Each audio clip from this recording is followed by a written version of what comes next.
Robert. All right.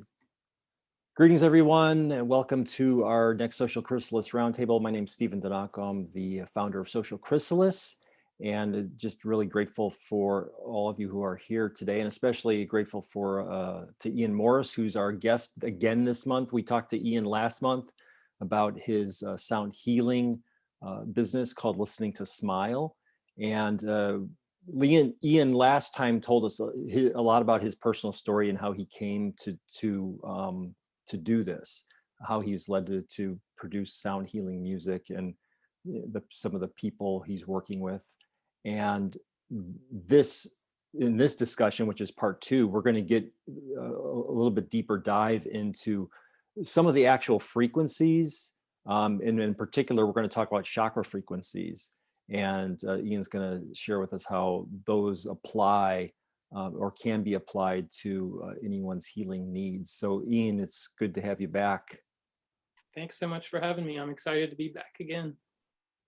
All right. So we won't, so without further ado, we're going to just jump right into it. What we will do as well is we're going to go through each of the chakras, have Ian talk to them, and then we'll end each segment with just a short clip from one of Ian's albums that is actually centered or based on or treats each chakra. So we'll play maybe a minute and a half of each clip for the root chakra, the solar plexus, and so forth as we transition from one segment to the other in the discussion.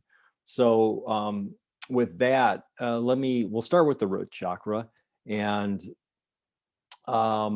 so Ian, I'm looking at what I have in front of me, which I'm just using as notes to prompt me in the discussion, is I'm looking at what you call the root chakra solfeggio, if I'm pronouncing that correctly.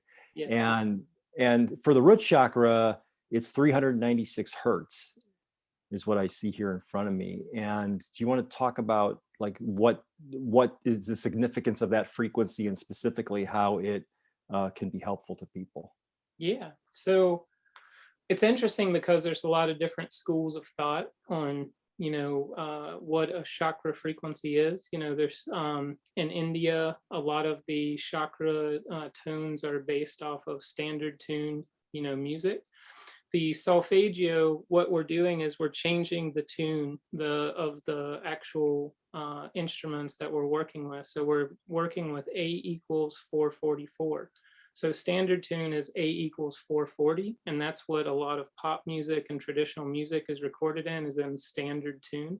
So we're tuning up just a little bit, like on a guitar, you would take the tuning key and just tune up a little, about 4 hertz difference with the A. So it'd be A equals 444. And so in that tuning is where you find the scale. So these notes are actually in that different tuning. And so that's what the solfeggio scale is it's a different tune of music, And so 396 is a lower frequency. It's something that feels smooth and subtle. When people if you were to listen with a subwoofer and speakers, with that just pure tone, 396 hertz, it's just a very soothing, peaceful frequency. But where you really develop the benefit is the consistency, like a 10-minute interval of like listening to that tone. The body relaxes, the heart rate slows, the brainwave activity steps down, and it's just the body starts matching the vibration, it's mimicking it almost. And so it's a very peaceful frequency. And so when you're working with someone with the root chakra, not only are you working with the benefits of what the body, receives from listening from a vibroacoustic standpoint, as well as the ears, the audio taking that in. But when you start working with an intention, like when you say, okay, we're focusing on the root chakra, then you have the interaction of the listener. You start looking a little deeper, like deep listening skills, and start teaching someone how to really let's not multitask. Let's give all of our attention to this. Let's focus on our root chakra. Let's put on these headphones. Let's do some breath work to slow down the body activity. and let's really focus and kind of tune in with the root chakra. And it's almost a mind body awareness exercise, where you're really teaching someone, because to slow down, because in our society, everything's hustle bustle. So there's a lot of times where people don't realize how disconnected they are from the messages their body's giving them, whether that's pain or subtle, movements of energy, or, when you're really tuned in to your body and you're in that intuitive relationship with your body, you can feel and hear and sense things that the typical person who's just completely disconnected and hustle, caught in the hustle, does not pay attention to. So basically, when you're working with the chakras, that's really a focus, is that mind-body connection.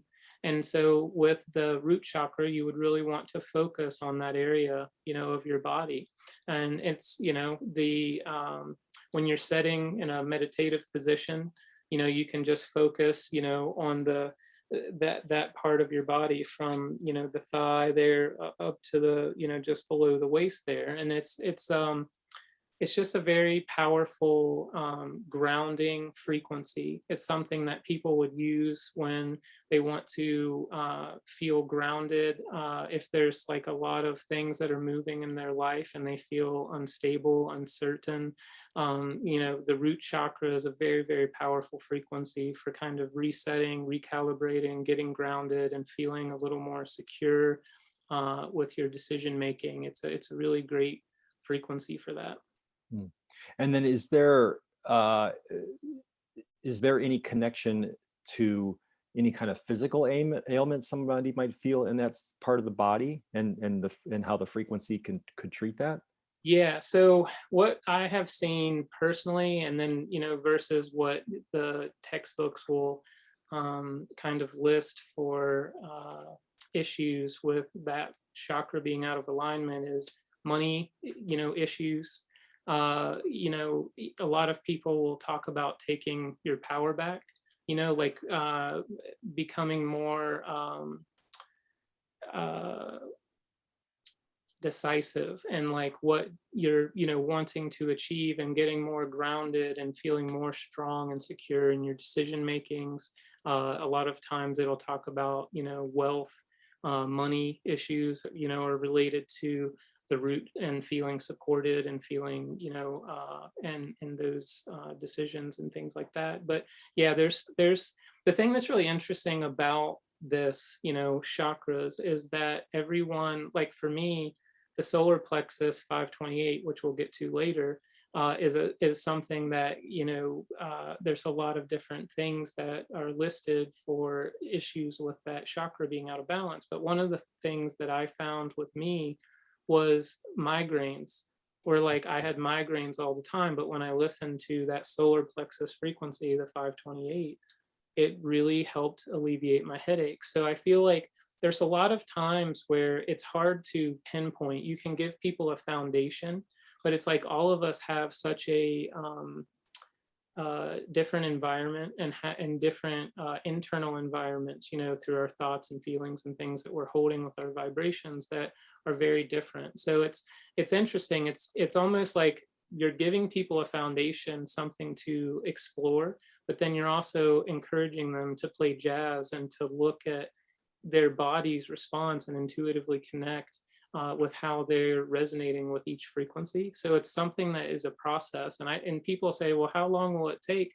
And I said, it's going to take you at least a few months of listening to these frequencies on a consistent basis before you really start, firing off like, okay, I'm really resonating with the root chakra. I'm really resonating with the heart chakra. And I feel when I'm working with these frequencies, I'm seeing these changes in my life. And so it's something that is, participation is required. It's not a lot of output, required, but it's something that when you consistently do it, you will see the changes, in your life. Right. Okay. And then is there and just to tie I guess to close the loop from last month's discussion, because you create albums every month. Yes. Correct. And then is there and the clips I'm going to be playing tonight are from a particular album that actually has frequencies or music for each chakra. Is your music monthly kind of centered or based on addressing each one as well, or can you talk about how, or each album very specific as a collection? Yeah, so what we do each month is we make an album for the collective energy. So we look at the astrology information for that month, but we also look at the current events. And so what we do is we kind of have a meeting, and then I go into a meditation based off of that information at hand for that month, and then I try to pick the chakras that I think are going to be the most relevant, and either alleviating some of the heavier, denser energy, or playing and accentuating some of the more playful energies that are coming through. So we use planetary frequencies, body organ frequencies, and the chakra frequencies each month. So, but the album that you're working from tonight is just really a targeted focus on the chakra frequencies specifically. Gotcha. Okay. So then, without further ado, I'm going to play the root chakra clip, Okay. and it's 11 minutes 22 seconds. We're going to just play about a minute and a half of it. And I would also say at this point, just to remind everybody, Ian is more than happy to take questions directly. So you can put questions in the chat, and if you want to come on camera, let us know as well, because we'd love to see and hear from you directly. So with that, let me bring up the first clip. And we'll just listen to a little bit of this.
Okay.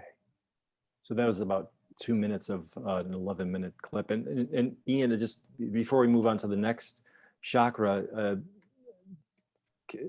I guess two things I want to bring up. One is that you say ideally it's best to listen to these with headphones or earbuds, right? And the reason for that being? Yeah, so basically what we do with the music, I call the LTS method. And what we're doing is just a proprietary spatialized mixing. So there's basically, in a simple terms, that we're using a binaural beat as a carrier frequency for the main tone. So that main tone that we're working with, which you would call a mono beat or a pure tone, is 396 hertz for the root. but we're also using a binaural beat as a carrier frequency in there. So it's just more effective when you're wearing headphones for that effect to be felt. Now, people still will listen to those songs on speakers and will write in and say, I'm not listening with headphones and I'm still feeling very powerful effects from the music. So the connection, I believe, can be made, but I just feel that with headphones, it's a more powerful experience for sure. Gotcha. Okay, great, thanks. So then next is the sacral chakra, and that's 417 hertz. So can you give us some background on why that frequency is important and what it's helpful for? Yeah, so 417 hertz, they call the frequency of change. It's the sacral, and um, it's it's definitely one of my favorite frequencies for creating movement of stagnant energy. I just feel like it's been very effective with all the clients I've worked with, and it's been very effective in my own personal life when I had issues that had come up for me and I wanted to go into meditation. I just really, really love this frequency for creating change and movement in my thought patterns as well as physical ailments. When I was going through a lot of my health issues, I would use 417 when I felt really stuck on, a particular like physical part of the body that I was having a hard time with, or also if I felt like when you're in that victimized mode of being sick and you're in that why is this happening to me and trying to figure all that out, there's a lot of times where you get stuck. You want to move forward and you want to feel better and to start thinking more positive, but when you have a lot of series of events happen back to back that seem negative or challenging, it's hard. So 417 was a really powerful frequency for creating that movement when I couldn't do it for myself. It was a great tool for creating movement and things that I had an issue creating movement with on my own. Mm, So yeah. I really love that frequency. And then I'll just read from the description that you wrote about it Okay. as well. And so you mentioned creativity and positive change. It's good for relieving stress and tension, helps to loosen tight muscles and alleviates joint problems for increased physical mobility, helps with emotional, mental, and physical energy blocks, That's which you right. mentioned. Yeah. Yeah. Yeah. Um, and then the other thing I remember from our last conversation, which I think bears repeating here too, is you shared an anecdote where um, there at some point in your own journey and your own healing, you had focused on one particular frequency for a long time, and it had a really powerful effect on you. And it's important to be mindful of, I don't know if over treatment's the right word, but that the blend of frequencies is beneficial to be mindful of. Yeah, yeah. So I really love 528. They call it the frequency of love, and we'll get to that, in a few in the next chakra here. But the I listened to it for probably 6 months straight, and I literally it had an amazing effect where I was crying, pouring, releasing, just tons of release work that happened, but I was really stuck in that release work. And I think that I had gone so many years of suppressing my emotions and my um, traumas that I had a lot that needed to be released. And I think that if I could do it again, I don't know if I would do that the same way, where it was like the amount of massive outpouring that happened during that 6 months. But what I learned after that was to work around, just like if you're a massage therapist, you're not going to just work on the back, you're going to work on the whole body and working out the tension and realizing that, the left and right bodies kind of side of the bodies kind of play off of each other. That just because you're hurting on the right side doesn't necessarily mean that that's the root of the pain. Massage therapists might tell you, well, your left hip is out of alignment, and I can see your muscle here, and they'll work that out, and then the right side, takes care of itself. And so you learn about the balance and that kind of symmetry that the body is operating from.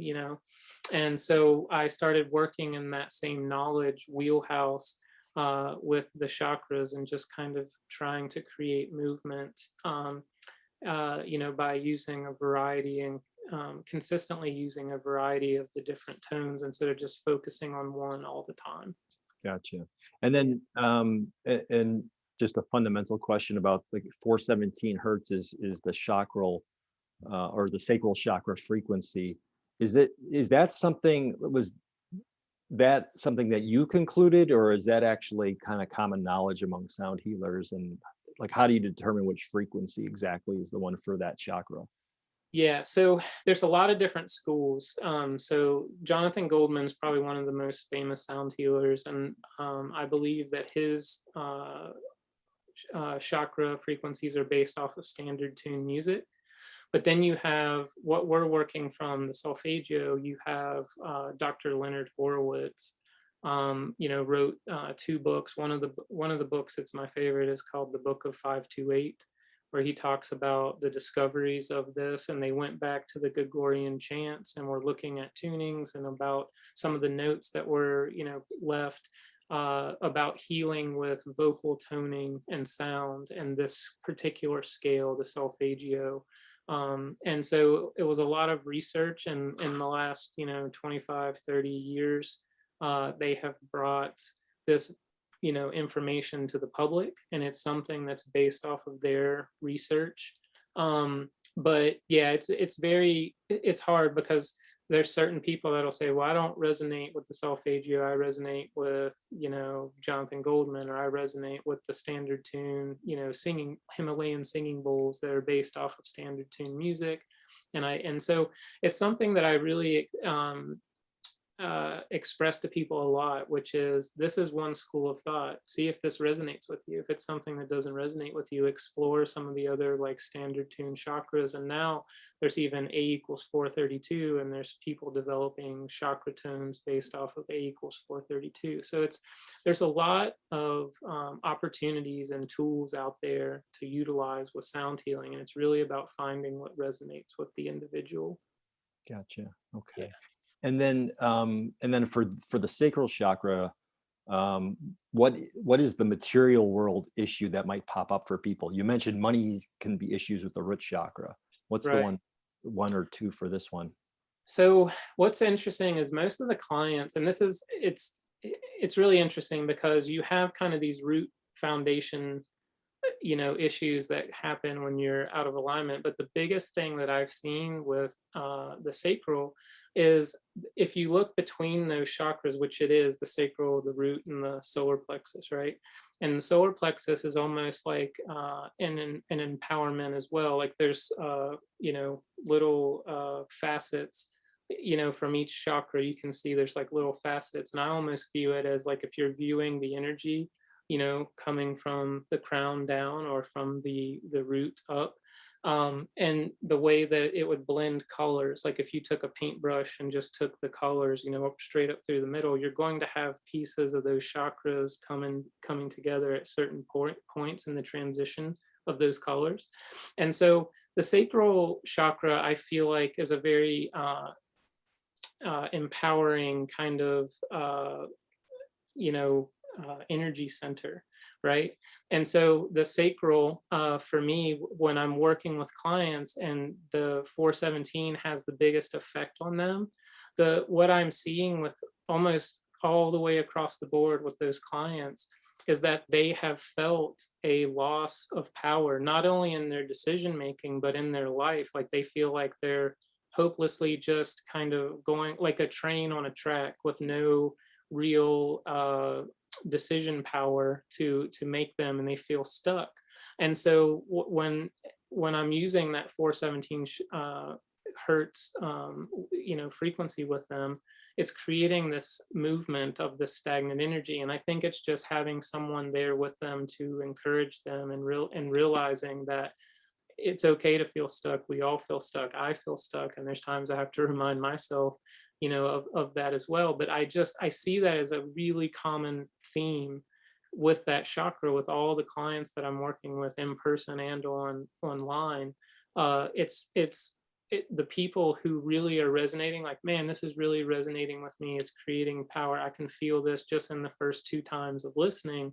It's almost always an issue with power, like realizing that they, like, you'll hear things from those clients like, well, what does it matter?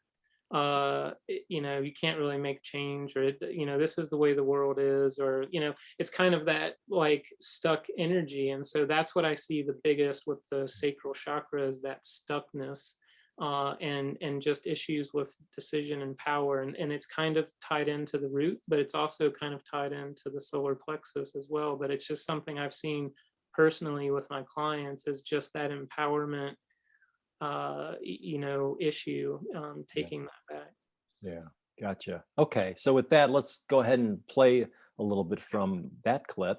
This Okay. is 417 hertz, the sacral chakra music from Ian. Here we go.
Great. So Ian, and we're gonna, at the very end, I'm gonna do a meditation to the crown chakra clip.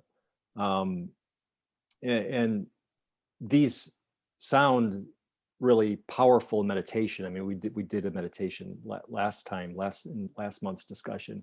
And I know that there are different practitioners who use these, right? So you have yoga studios, and you want to just talk about like other applications aside from meditation.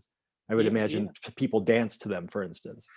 Yeah. So we create upbeat music as well, for like yoga, static dance, and things like that. But we also create shamanic drumming and more almost ritual, type music that's used for like new moons, full moons, things of that nature, with a lot of hand drumming and things like that. But then we also do these meditation tracks that are more soundscapes and kind of new agey music. And so what we were trying to do was create a soundtrack for the holistic practitioner that could be utilized in many different ways.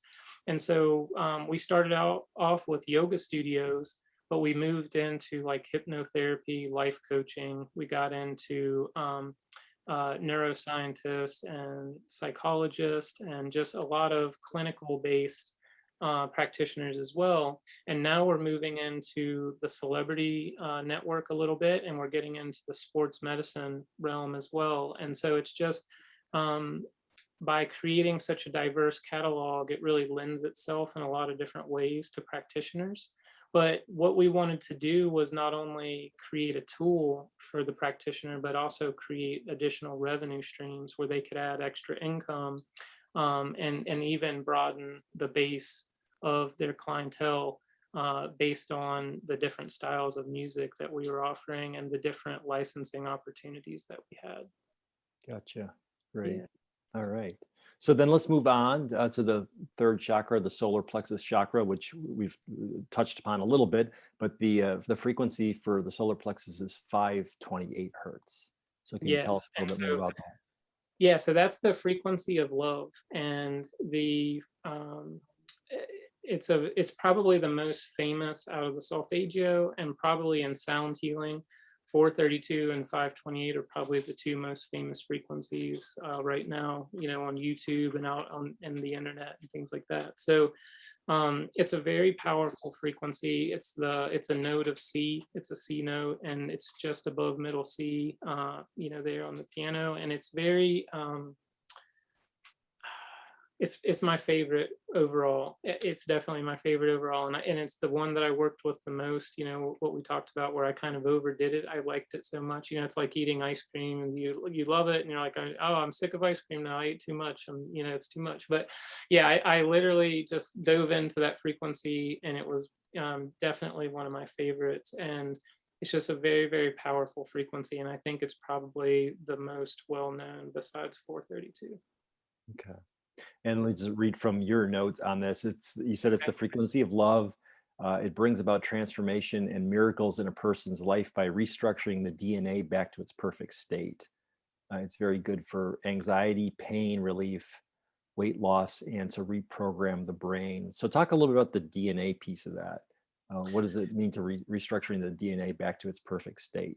Yeah, so there was a clinical trial where they took some damaged DNA and they played it in a vacuum. They started putting the transducers, I guess, is how they transferred the frequency to the DNA strand, and they started playing, the frequency on a consistent basis. And what they saw was, I think it was like, don't quote me on the time period. I want to say it was a week. In a week's time, they saw a 28% correction of the damaged DNA.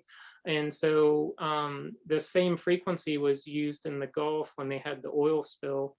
And there was a scientist that started using 528 to separate the oil and water from each other to try to pick the oil and clean the oil out of the water. And it was just a research to see if it could be done to separate the oil and the water in that way, to vacuum it up and do a cleanup with frequency. So it's just there's a lot of different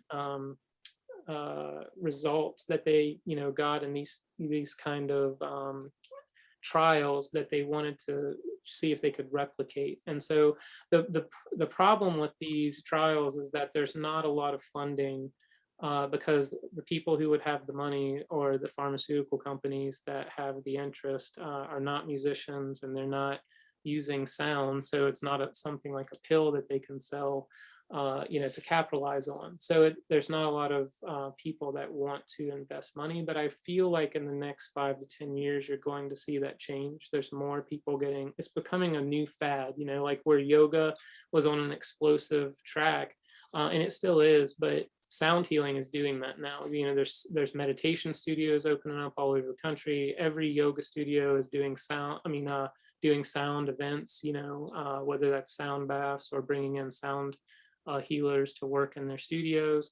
It's just something that now sports medicine and even the Cleveland Clinic is developing relationships with tech companies that are creating sound-based equipment to, like the Cleveland Clinic now has a brain tumor machine that uses sound to work on inoperable brain tumors.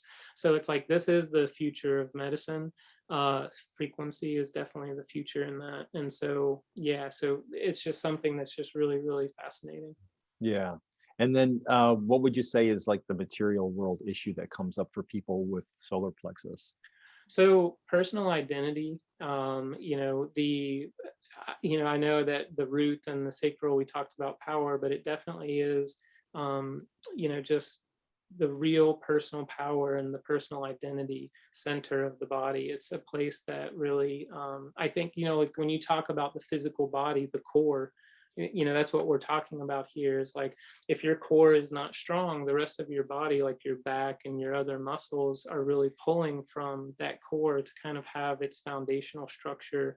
And so it's if you think of that in terms of its emotional equivalency of that core, those core muscles and how big of a role they play in the body, this would be the same emotional center as that, this chakra, this energy center of the body would be the same. Okay, got it. And then the other thing you said in the note that I have here is reprogramming the brain. Is that related to like the work with the Cleveland Clinic and doing brain tumor work? Or when you say reprogram the brain, what exactly are you referring to there? Yeah, so I feel like 528 was very, very crucial working with my dyslexia. And so the way that my brain worked and had some short circuits almost is how I would describe it. When I would describe dyslexia to people that have never had dealings with it, I always say it's like cobwebs in your brain, where like you think of something, but you feel just a little slower than you think you should, and sometimes the processing is like a delayed. It's almost like when the Wi-Fi freezes and then it comes back. It's like, that's the way my brain felt. It's the only way I could really describe it. And so when I started working with 528, I could feel almost static electricity in my brain, and I could feel movement of energy in my brain. And people would say, what do you think that was? And I say, I really believe that new neuro pathways were being created through changing of my brainwave state, and then being able to consistently listen to that tone created movement of energy. And it was just really crucial, I feel, in reprogramming my brain, creating new neuro pathways, and allowing me to have faster processing power and to be able to retain information. Before working with these frequencies, I had such an issue retaining information. I would have to read a page in a book like 6 times to kind of pull anything from it. And now I'm able to skim and to read once and to really retain information. And that was just something I had never known before. So that's why I believe that reprogramming of the brain is really, really powerful with that frequency specifically. Great, got it. Okay, thanks. And so we're going to listen to the solar plexus clip at a moment. Just reminding everyone, if you've got a question for Ian, we'd love to bring you on camera. If you're comfortable doing so, just let us know in the chat if you got a question, and we're happy to do that. So in the meantime, let me bring in the 528 hertz clip for the solar plexus, and we'll listen to that for a few moments.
All right. So our next chakra is the heart chakra, which is 639 hertz. And so a lot of us associate the heart chakra with love. And you had mentioned that the frequency for the solar plexus chakra is the frequency of love. So So at 639 hertz, what's the heart all about? Yeah. So I really feel like communication is the real focus of the heart chakra. And it's not just communication with, relationships in your life and intimacy, but it's also the connection between the heart and the brain. And you have places like the Heart Math Institute that have done 30 plus years of research on things like the space between the heartbeats and kind of the heart brain coherence of the communication of the heart and brain, where they've actually found neural networks, a part of the heart, and showing that the heart has communicated, sending more information to the brain than the brain is sending to the heart. And I think it's just such fascinating information. But when you really get into the heart chakra, I feel like it's almost the communication and relationship, which is a little different than the 528 and the solar plexus. So I feel that in the book of 528, Dr. Leonard Horowitz talks about the colors that are represented with 528 in love. And he'll say that the yellow green color of the grass that's coming up in the spring, sprouting up the new, is the frequency of 528 and the frequency of love, right? But when you look at the heart chakra color is that kind of darker green. And it goes along with what I was saying, where you take a paintbrush and go up through the middle of the chakras and you're bringing different colors in and blending at certain aspects of those chakras, through each other. And so 528 is a light greenish yellow. It's a yellowish, light greenish color, that's kind of blended there on the way up to the darker green of the heart chakra.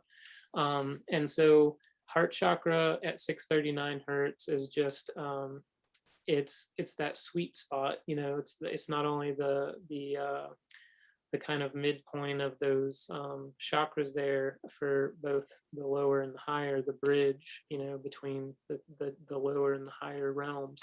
But it's just on the frequency of 639, it's not too low and it's not too high. It's that Goldilocks zone of frequency. So a lot of people really resonate with this because it has kind of the best of both worlds.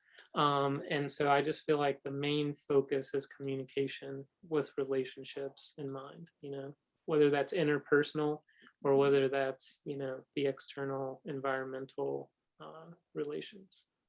Yeah. And you're finding with the people you're working with that, would that be the issue? Like one of the main issues that comes up consistently would be relationships or Yeah. So sometimes that frequency I'm using when someone's having a hard time loving themselves, so you might think that 528, and it could be used as something that could be used with someone that's having a hard time loving themselves and giving themselves attention and love and things of that nature, self-care. But I really feel like 639 is a better frequency to use because it's really dealing with those relationships, the way that you talk to yourself, the thoughts that you're thinking. These I feel like can really be enhanced by working with 639. And then also when you have issues with, lovers, intimate relationships, or even family struggles, coworker, issues, things like that, like getting heart centered and like finding that direct voice, that heart voice, that heart center, I just feel like really helps bring the body back into balance in a major way. yeah.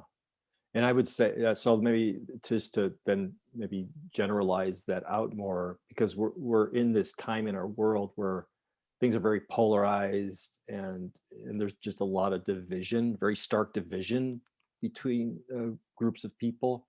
And it would seem to me like this frequency is not only just needed by us as individuals, but this would really be beneficial to the world at large. Yeah, for sure. I think it's I think it's the first, like, 528 is probably the most recognizable because of how much it's out in the world. But I think the heart chakra is the most relatable chakra for pretty much everyone on the planet that has done any work with the chakra system.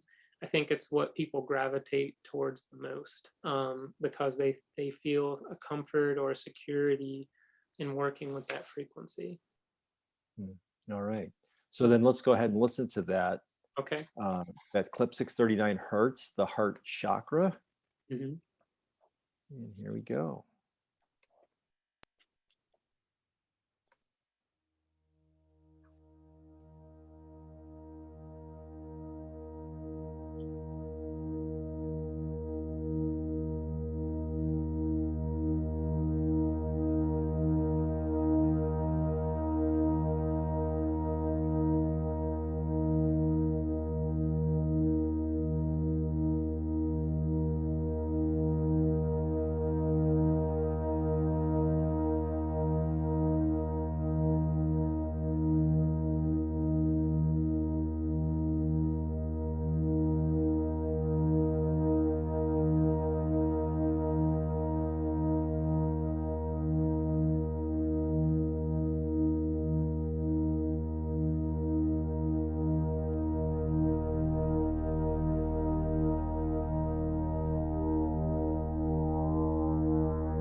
All right.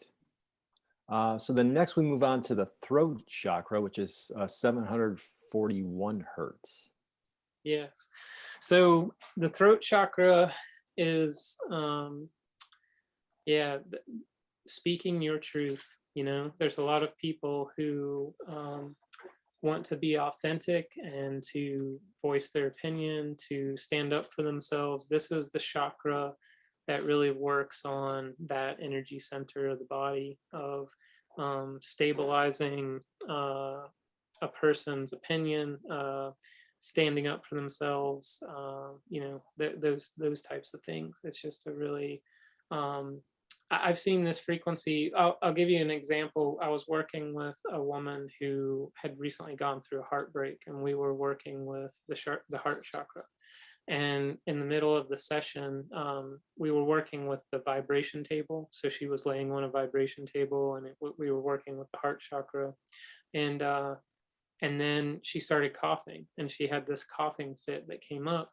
And so I turned off the table, got her a drink, made sure she was okay. And she said, I don't know what happened with that. And I said, well, I'm going to ask you to go a little deeper. I said, I don't have to know everything about what's going on, but I have a suspicion that there was some things that, in this breakup that you just went through, that you're getting the energy that's moving from your heart chakra, but it's getting stuck in your throat. And that lets me know that there's an issue in that energy center with this energy that we're trying to move out. And so I asked her, is there anything that you said or he said in the parting of ways that would have left a heavy energy with you? And so she thought for a few minutes, and she just said, honestly, I feel like I wasn't honest with him, because what she was saying is that he got a new job and was moving, and he asked her to move with him.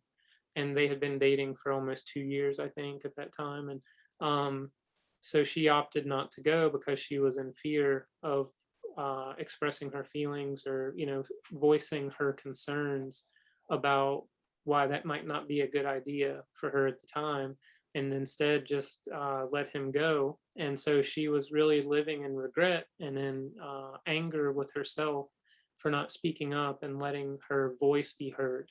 And so when she said that, I said, well, let's move to the throat chakra. Let's work with this frequency. So we had it playing in the headphones as well as the bed that she was laying on. And what ended up happening was the coughing went away. The tickle in her throat went away. And she felt, and you could see it in her face where she changed, and so then we went back to the heart chakra and just went on through the chakras, moving it on out. But that's an example of like where someone wasn't honest with themselves or speaking their truth, or their being authentic with their partner, and it created a trapped energy in her throat chakra. And so I just feel like it's just really interesting, like there's a lot of people that may have some skepticism about chakras and their, if that's really real. But when you see things like that time and time and time again, it's just really hard to refute that evidence, that there is something to these energy centers of the body and the kind of movement of the energy through the body. Hmm. And in that case and others that you experienced, does it help people then to be more expressive, like in this case with their voice after Yeah. the treatment? Yeah. So I think that, Dana and I have even worked with throat chakra for both of us. And I think that it's a very empowering frequency for like people who are having issues talking in front of groups of people. I really feel like the two most powerful frequencies to work with are your root chakra, getting grounded, and then your throat chakra, because it really empowers you to feel free to speak up for yourself, stand up for yourself, speak your authentic truth. It's just such a very powerful, liberating frequency, to work with. Yeah. And Yeah. Dana is your partner both in life and in the business, correct? Yes. Yes. Yeah. That's correct. Yes. And then the other things that you had mentioned in the document I'm looking at is that it says this frequency deals with areas of empowerment, which we've talked about, speaking one's truth, self-confidence, and then you say it cleans the cells of toxins and electromagnetic radiation. So that again comes from Dr. Leonard Horowitz and a lot of the research that they're doing. And there's books that you can get from him off Amazon. I don't, for whatever reason, they've gained they've gone up in price. I saw some of the books for like $60 and $80 now. But yeah, I think it's just more people are getting into it. And I don't know if it's a limited run, but there's a lot of really great information in those books that you can check out. Great. Mhm. And just and before we play the clip, I wanted just to ask you a question about working with clients. So, and I don't think we talked about this in the last interview last month, but so do you people come to you with specific problems that they want to resolve, or that you're able to help them resolve through the application of the sound? Yeah, yeah. So we developed a thing called personal frequency coaching. And the reason that we started doing that was there were so many people coming to us at after events, or even that would buy an album and they would say, I'm really connecting with this music. I feel that it's being effective and I just want to know that I'm using it right. I want to know more about sound healing and learn more about it. And their responses were the same, that I'm learning some stuff online, but it all seems really vague. I want to learn more about how to use this in my life, like directly. And so the coaching was just to answer questions about sound healing and to help people wrap their head around this modality a little deeper, and then to give them a template of how to implement this in their daily life and to pick out a personal soundtrack for them specifically to work with, to create real change and focus with the music. And so we always tell people that our goal is to have you self-sufficient within 1 to 2 sessions. We're not here to, keep taking your money for 10 years and not creating any results. We want the first session that you have some answers and that you have some actual action steps to create change and make things, make stagnant energy move. Yeah. Great. Yeah, thank you. Mhm. All right. So with that, let us play a little bit of the clip for 741 hertz, the throat chakra. Here we go.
Okay.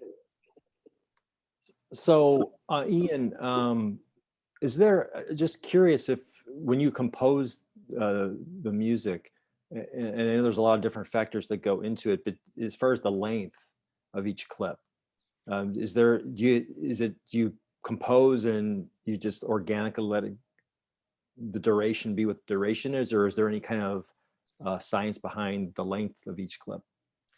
So sometimes I'm working with like numerology, where you're pulling from a number specifically based on the chakra or the duration that you're going for.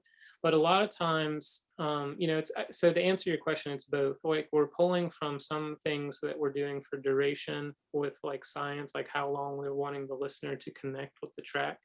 But we also sometimes are working in that same length and duration with numerology for a specific number. And so the people who are in tune or intuitively connected with numbers will pay attention to those numbers and gain the significance from it. And then the people that are not might gain that in the future and say like, oh, this song was in 528 hertz, but it was also 5 minutes and 28 seconds long. That's pretty interesting. Or like, different things like that. So there are things in the duration, but a lot of times it's really coming from the intuitive side of creating the track, for that specific album. It's just something where, for instance, we might have a track that's 20 minutes long, and some people might say, man, that's a long track. And then there's other people that will put that on and they'll say, man, that felt like 5 minutes, that was so quick.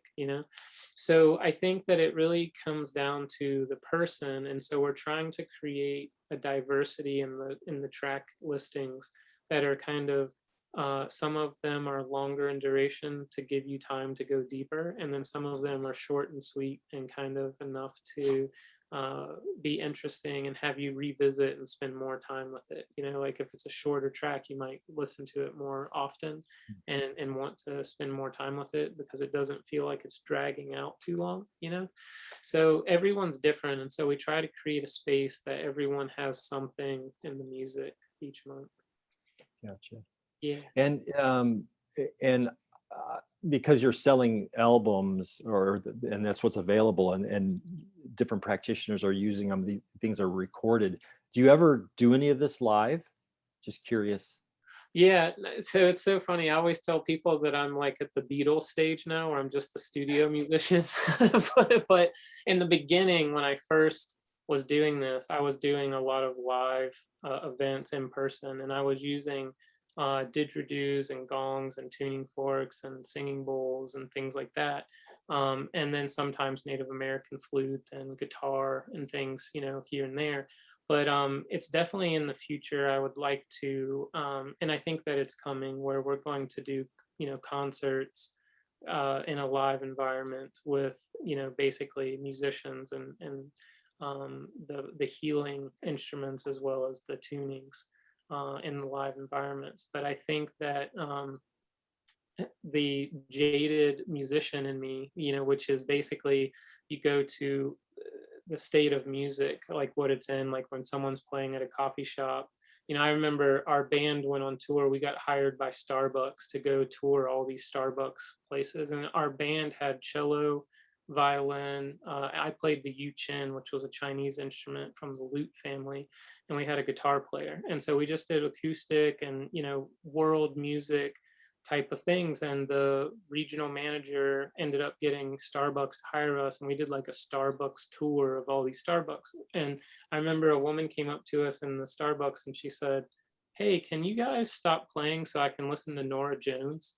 And like, so all the musicians were like kind of all bummed out. And I think that feeling is what led to wanting to work in other markets where people would engage and have deep listening, and to share music in a way that encouraged people to think of it differently, and to explore different structures of like what a song structure is, or what is a song or a track, breaking away from the pop elements and kind of the traditional models. And so that's one of the things that I've really liked in listening to Smile, is that I've been really free to explore what that means, what the duration of a track is. I remember there was a movie house that got hold of one of our tracks, and they said, "This track is 23 minutes long. That's entirely too long." And I was like, maybe it's not long enough, It's like just the way that people kind of look, everything being cookie cutter. So I really enjoyed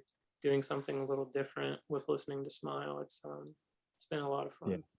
Yeah. And I'm sure a lot of people said, "Hey Jude" was too long when the Beatles Yeah. recorded it. Yeah. Yeah. So, and so a question about, like, this is a technical kind of geek question, but I wonder if you have an opinion about it, because people who, buy vinyl now, like vinyl's back in vogue with a lot of people, and they say, well, it's a warmer sound, it's analog, it's not digital.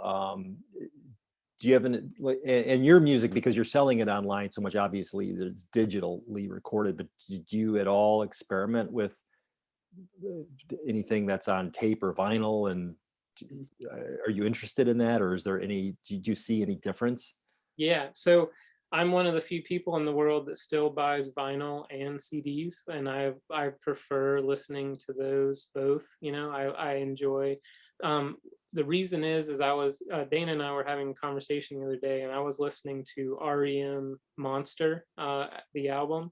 I think it just hit 25 or 30 years, like anniversary. I can't remember which one it was, but when I was looking at the liner notes and all the people who worked on the album, I was just telling her, like, it's something that's missing in the digital realm. Like, you buy something from iTunes and you don't see who recorded it or any of the artwork or who played as the musicians on the album. And I feel like when you open a CD or a vinyl, you can smell that you have this smell and this feel that is now a part of that experience, and you have the artwork right there, and it's in a larger format. You're kind of taking it in a different way, and it's created this art piece. You've got touch and feel, and you've got smell, and you've got the visual of the artwork, and now you've got the audio to listen to, and you have this whole experience to get into. And it's just something that a lot of this generation will always miss and not understand what that is. And I think also when the experience of purchasing music in a record store, this is like where I'm showing my age, like how old I am or whatever. But going into the record store and coming out with a stack of records and sitting down in the living room and like wearing headphones or listening on big speakers and sharing that with friends and talking about all the liner notes and who produced the album, and just it's a completely different thing. And I think that it's almost like when you watch a documentary behind the music and you learn more about an artist, you're basically doing that in that experience of the purchase and of the listening and of the taking in that older format. And so I feel like vinyl definitely has a warmer sound. I love the way vinyl sounds. And if you listen on that track 417, a couple back, there's a vinyl record. You can hear it, in there. And so I've experimented with putting analog with digital, instrumentation, as well as just sound effects and different things like that in the music. And the reason is that connection to sound healing is not just the frequency or the tone or the beat, but the instruments and the sounds that you introduce. If someone's familiar with vinyl and that's something that's comforting, and they're like, oh, I love vinyl, and then I put that sample of the vinyl in there and put it with the music, then automatically there's a memory recall that's associated with that person. And so you've added another layer of connection with that music. And so people often don't realize the lengths that musicians or artists go to have that connection and to share that connection with the listener, through those attempts like that. Right. Yeah. Mhm. Yeah. And I noticed that with each of your albums, even though they're sold digitally, you do have a cover. Mhm. Right. You have a cover image and so forth. Yeah. So yeah. So the multisensory experience, I appreciate what you said about all of that. Mhm. Um, yeah. Okay. So let's move on then to the third eye chakra, which is 852 hertz. So tell us about that one. So it's a really powerful frequency for connecting with your dreams, remembering your dreams, astral projection. It's like higher orders of thinking, connection. A lot of people will say that the third eye um, is, kind of seeing yourself anew, like being able to kind of leave the victimized, view or outlook, and becoming more of an observer, and to really see yourself as an outsider, and to view yourself and to look at yourself um, as a non-attached entity almost, and to view yourself anew, to see yourself differently. So it works with a lot of different things, but it's very powerful. It's a higher frequency. You're going up, you're just below the 1,000 mark there, you're going up at 852 hertz, you're getting ready to hit the 900s. And it's something that what we do to help people with that frequency is we do that tritone approach, where we're taking the 852 and then we're doing a mid octave and a bass octave, and then blending those together so that it has some of the lower frequencies, and that higher frequency makes it more accessible for people. If I were to play 852 as a pure tone, it's like people would be like, whoa, that's too much. And so a lot of times when you're working with these higher frequencies, I've found that blending those bass frequencies and making it more accessible, people really get into it in a deeper way. So Hmm. it's really interesting. Yeah. And in the note that I'm looking at, uh, you said this frequency helps one reconnect with their spiritual order. So what does that mean? So a lot of times, um, communication, like people might say like spirit guides or channelings. A lot of times people will associate that with third eye and the crown chakra. So it's kind of that what I was talking about before, that blending of where they're kind of intertwined. A lot of people will use third eye and the crown chakra for like spirit guide communication, channelings, for them to be more clear and open for receiving, in a powerful way.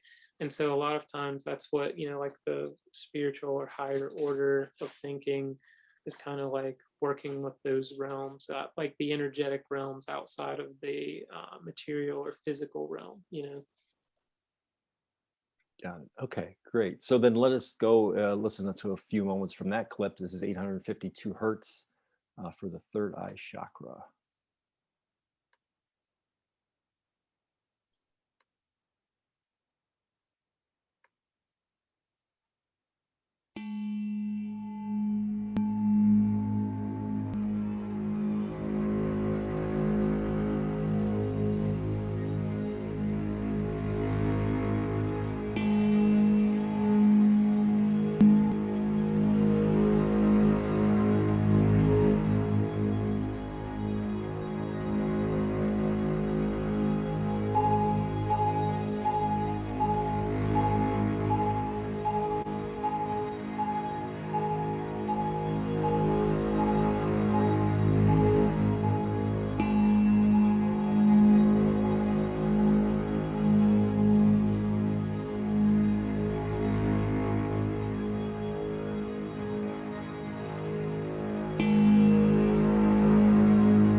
All right. So before we go into the crown chakra, just remind everyone, if you got a question for Ian, uh, please just let us know in the chat. We'd be glad to bring you on screen for a few moments. I'd love to see for you and hear from you if you feel courageous enough to do that. And the other thing I want to mention is that we have partnered with Ian at Social Chrysalis.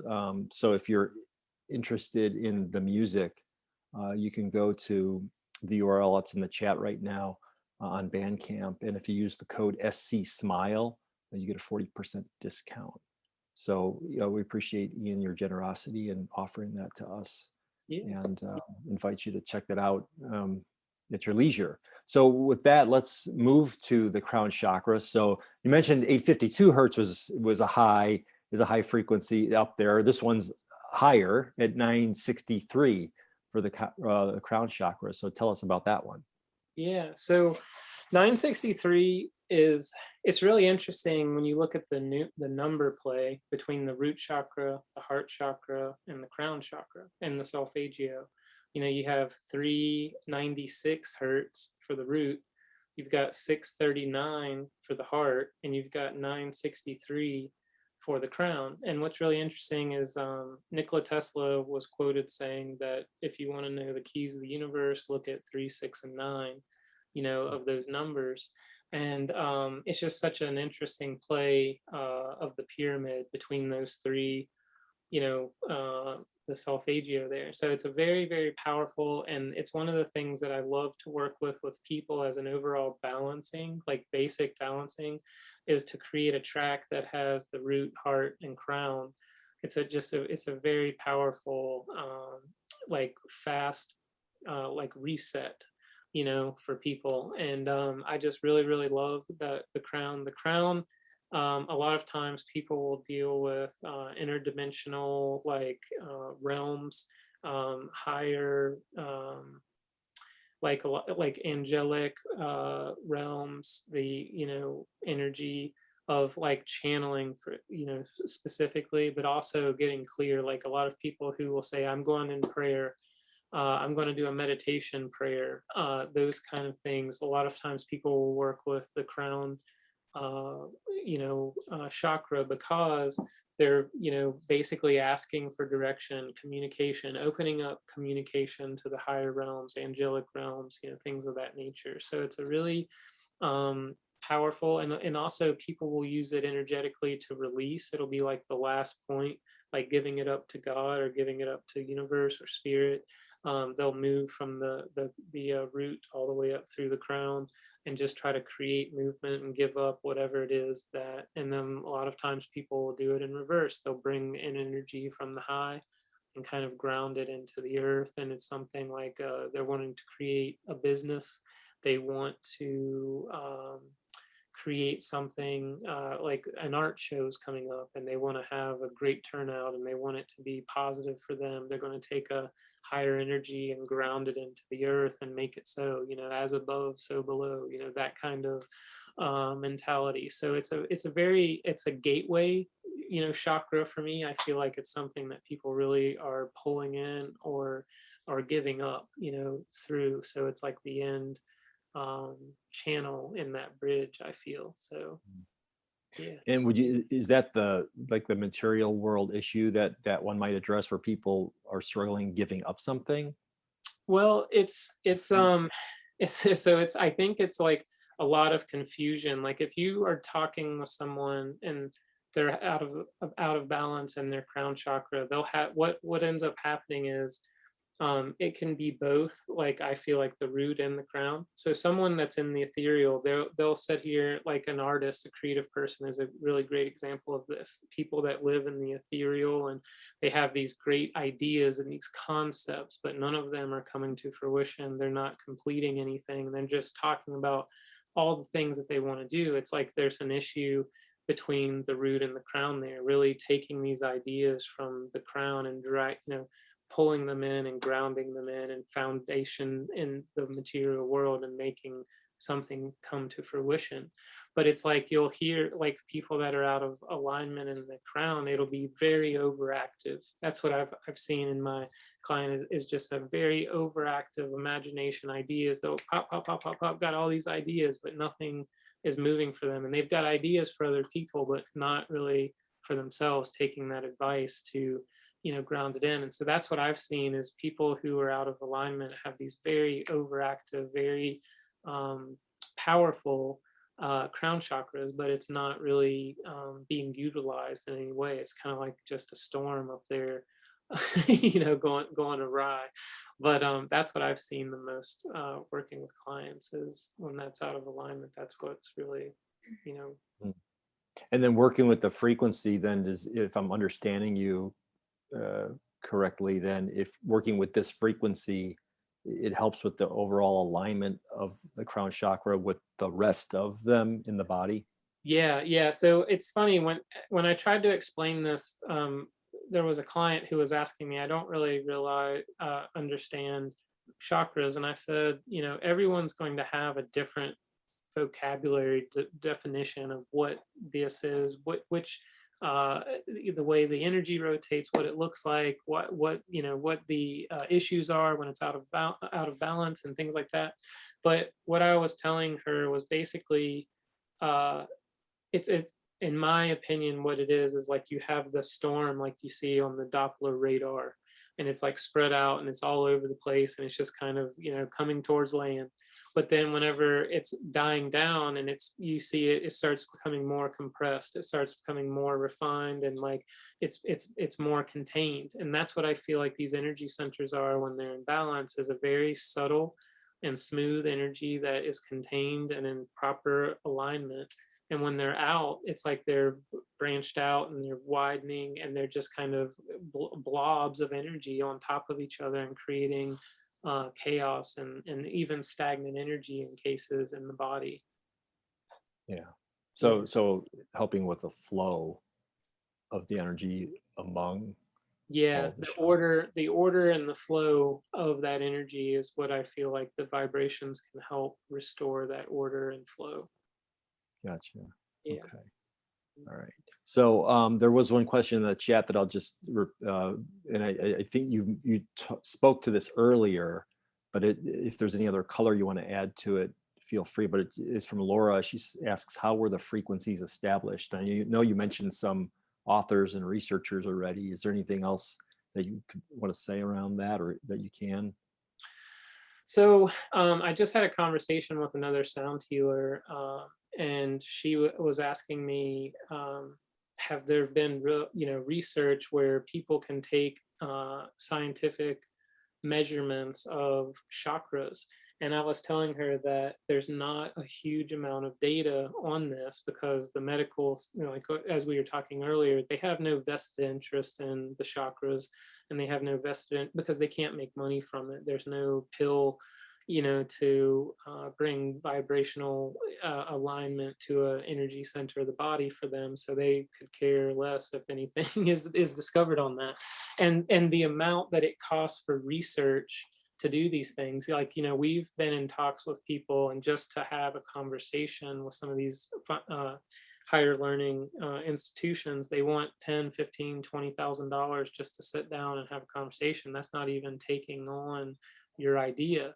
And so most of them are in the hundreds of thousands of dollars to do research with. And so it's just simply not in the cards for most sound healers or companies to do that. So it makes it really challenging. But like I said, I do think that will be changing in the next few years. I think you're going to see more donations from wealthy people that are going to be excited about how this is changing. And you're already seeing more interest. Like I said, the Cleveland Clinic and things of that nature are getting into sound healing, sports medicine, things of that nature. So I think it's really broadening and getting exciting. But the frequencies were really discovered. The Dr. Leonard Horowitz, for the solfeggio frequencies, and then the like the Himalayan bowls and a lot of the standard tune music. I mean, you're talking thousands, hundreds, hundreds, and then sometimes thousands of years, these instruments have been around. And for whatever reason, they're saying, oh, there is something to the tuning of this instrument, we're seeing these benefits in clinical studies. And like a perfect example is 111 hertz, right? It's not a chakra frequency, but they're finding that there's acoustic tunes, like the caves of Malta and some of the pyramids and things like that nature. They're finding that rooms where people would congregate in these kind of communal activities are actually tuned in 111 hertz. And then you see the caves in Malta, they're tuned in 111 hertz. And they're finding that these rooms have these treatments where they're taking the acoustics and realizing that the room is tuned to a specific frequency, and it was used for healing. And then now they're doing clinical trials on 111 hertz and seeing that it's actually alleviating anxiety and stress in people by them listening to 111 hertz. And so it's so interesting. But basically, yes, the book is called The Book of 528 by Dr. Leonard Horowitz. And there's a bunch of books that he has put out about sound healing. He's got YouTube videos, and you can kind of dive into that. Yeah, and I see that she says, what is the earth frequency? Right. So the earth frequency is the 7.83 hertz, the electromagnetic pulse, or the heartbeat of the earth. And that's below human hearing level, 7.83 hertz. The human hearing range is about 20 hertz to 20,000 hertz. But so 432 is actually derived from that Schumann resonances. And a lot of people will call it the earth frequency or nature frequency, 432. Yeah. And then Leanne in the chat said, well, there's a little bit more about that, but let me get to Leanne's question in the chat. Was, can you speak to working with these frequencies with very young children? Mm-hmm. Yeah, so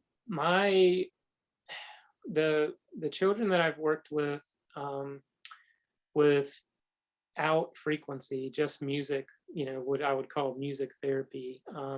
I watched music change the kids that we were working with. We worked, I founded a nonprofit and worked for 10 years called Homemade Genius. And we worked with underserved kids with music and art lessons. And the thing that I saw, and that's what really led me into doing Listening to Smile, was that just getting kids involved in a program where they were learning instruments like guitar, cello, violin, piano, there was a confidence boost, when they were learning music and accomplished a goal on the instrument. They would smile, you would see joy, you would see they were becoming more outgoing.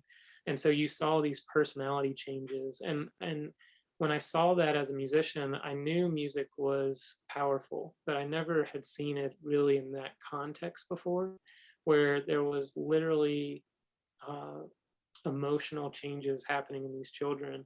And so it made me say there's something more here than just entertainment. There's something underneath the surface that's more powerful. And so when I got sick and started exploring the frequencies and then led into doing my company, there was a lot of people coming to me to work with their children that were autistic or had Tourette's, kind of on the spectrum. And we started seeing major breakthroughs with them. And so again, the frequency that I started with, just out of my own personal connection to it, was 528. And 528 hertz was very, very powerful with creating breakthroughs with these children. And I think it's something that led into exploring other frequencies with them, like 111 hertz, which was very, and so for like anxiety and things of that nature. And some of the parents would say, how is this working? And I said, well, I believe, in my opinion, we're targeting the stress response of the body. And so someone that has an issue like me growing up with dyslexia, I already had a challenge with my brain, but then I had a challenge trying to interact with the world and trying to be quote unquote normal. And so a lot of these kids that have these disabilities or issues that they're born with are in that same predicament, where they're wanting to fit in and wanting to be recognized in who they are. but sometimes the outside world is wanting them to, us to relate to them in the way that they're used to, instead of them relating to us and meeting us where we are. And so the frequencies, I feel like, just really helped. I say frequency is the great disruptor, and I think it helps to like, just like it did with my dyslexia, I think it helps to block some of these limitations that are ongoing in some of these situations. And then it allows the stress response, like the heart rate, to lower. It allows the brainwave activity to step down. And so you're really meeting them in a new foundation where the stress is not present, at least, and you're able to kind of work in a new foundation. And if you can have practitioners that are trained to work with these children in those ways with this tool of this music, I feel like it's just an added value. It's just something that works really well together in tandem with these other therapies in a big way. Yeah, yeah. Thank you for that, Ian. As we embark very quickly here on the end of the program, and it went by so quickly, and just thank you for being with us again this month on the Roundtable.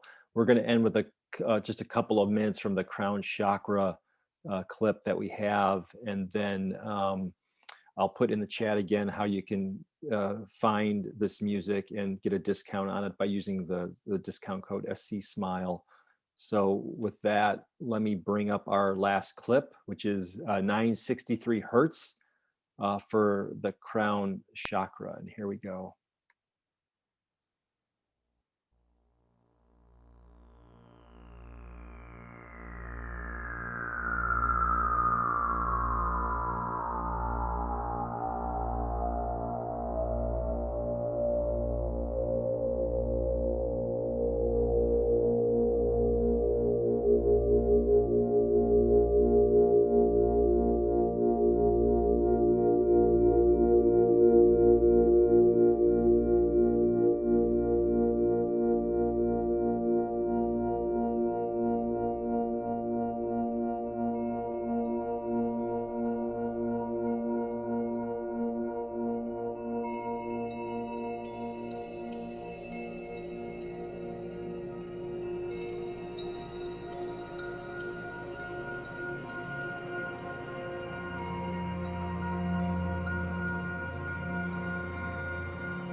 So Ian Morris, thank you so much for being our guest again this month.